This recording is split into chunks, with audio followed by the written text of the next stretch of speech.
This is Scott the Fix-It Guy. Our goal with our videos is to empower you to be able to do the repairs on your own and save a whole lot of money and also get that great feeling of having fixed it by yourself. Today we'll be repairing a GE side-by-side refrigerator with the freezer on the bottom and it's leaking water on the floor and also creating a big ice block in the freezer. So it's pretty easy to fix once you figure out where the problem is. To do this, we're going to have to take out the freezer door and some of these bins. So first thing is to get this big plastic bin in the front out. We're going to open up the door as far as it'll go, and there's a little, on this model, there's this little thing that hinges back and forth, a little drawer.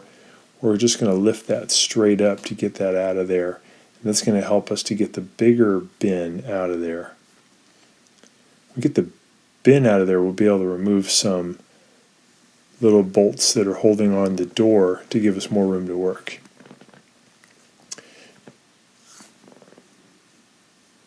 Usually what causes the leaking problem is the defrost system causes some of the water in the evaporator, or ice on the evaporator, to melt, and that water has to go down a little drain hole. So we just pulled out that shelf, and now we can access the bolts that are holding on the door. So there's going to be 4 on the bottom and 4 on the top. So we're just going to zip those out. Get the door off. And now we can get that plastic bin out of there.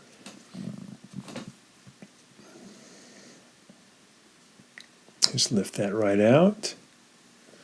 And then we're going to remove 2 1/4-inch screws on the back panel that's covering the evaporator. So they're up here at the top. You can see all the water and ice that this problem has created. It's pretty common for refrigerators at some point.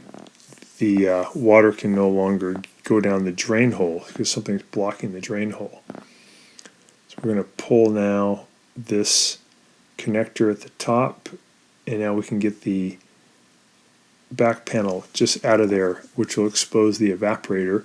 And underneath the evaporator we can see this trough with a hole in it, and there's a bunch of ice and water caught in there.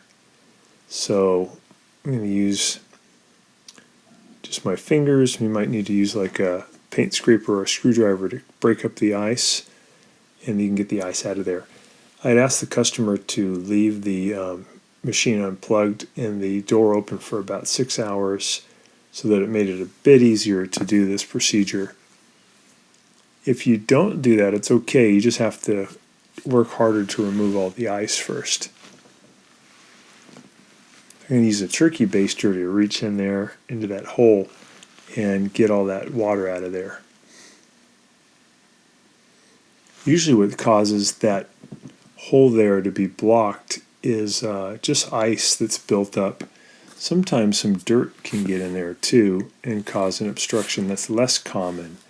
So the first thing to try is to assume that it's just a block of ice that's in the way, and to use turkey baster with boiling hot water to get rid of the ice. So I take the boiling hot water and I put it in the hole there, and I'm going to just pump that water back and forth a few times to get the boiling water into the ice and to slowly melt it.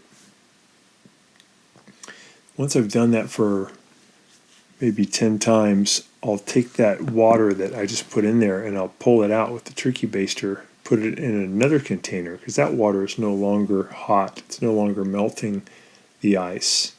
So this is just thermodynamics. We're just introducing heat into that hole, and it's gradually melting the ice plug. So I'm getting all that lukewarm or cold water out, and I'm going to put more boiling water in. You can also use something like this. This is like the end of a coat hanger to push in there to see if you can help break it free. This is I removed the back panel, and I then took off the 2 tube that brings that water down into the pan below. And I noticed that this rubber piece that the tube goes into has a obstruction here, and it looks like there's a bunch of stuff caught in it. What I'm going to do is I'm actually going to cut away some of this rubber so that I've made a larger opening, and that makes it easier for the water to drain out. You can see all the junk that got caught in there. I'm not sure where that came from, but that was definitely what was blocking it. Usually it's ice, but in this case it was just all that junk. I'm going to put that tube back on after I cleaned it, and then I'll put that rubber grommet and tube back onto the area right where we were working before with the turkey baster. This is again in the back of the refrigerator. I'm sorry, this picture is upside down, but this is going to go back in, and then the tube goes down into a plastic pan, and the defrost water travels through there.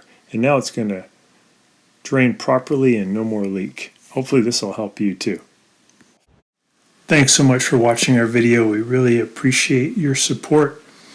And when you get a chance, please press the subscribe button below so you can be subscribed, and also the notification bell so we can send you more videos about appliance repair. Please also give us a thumbs up if you enjoyed the video. If you really liked the video and it really helped you, please press this new applaud button, and you can show your support and also get a nice clapping hands for your video. Thanks again.